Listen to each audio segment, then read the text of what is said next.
Bienvenue au Golden Blog Award 2012, je suis avec le lauréat de la catégorie Lifestyle. C'est quoi le nom de ton blog déjà? Chronique d'un jeune célibataire. Ça consiste en quoi tes articles? C'est assez compliqué, mais en fait c'est les mésaventures amoureuses d'un garçon pendant un an. D'accord. Toute l'année pour expliquer tu sais, par quoi on passe, donc quand on y arrive, quand on n'y arrive pas, les conseils qu'on a des amis qui marchent pas, et les conseils des filles qui marchent pas non plus, et les conseils qui marchent des fois. Et pourquoi tu crois que les gens viennent lire un blog aujourd'hui plutôt qu'un magazine ou quelque chose de plus officiel? Parce que tout simplement, je pense que c'est un peu plus personnel. Dans un blog, par rapport à un magazine, on a la chance de connaître la personne derrière. Et c'est ce qui fait toute la différence. On peut imaginer, personnifier, et on a surtout un lien avec elle. Ce que dans un magazine, malheureusement, même s'il y a de la qualité, on ne trouve pas. Et tu passes beaucoup de temps sur ton blog? Comme je sais que mon chef va écouter, je vais te dire non.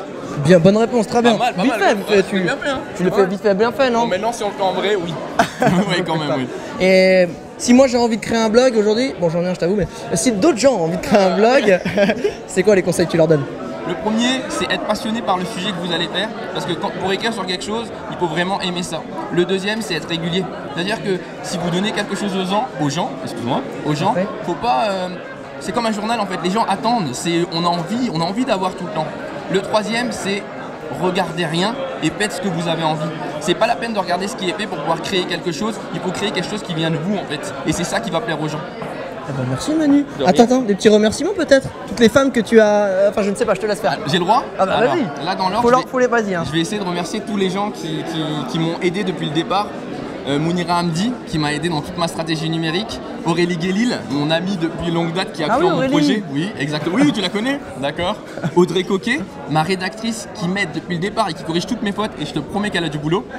Ainsi que les gens du Cofink, donc un café d'écriture sur Dunkerque. Et puis surtout, toute ma communauté sur Twitter, sur Facebook, sur Pinterest qui m'ont suivi depuis le départ et qui m'ont aidé. Je vous aime, merci beaucoup et ça, c'est pour vous. Et ben encore félicitations Manu, bravo.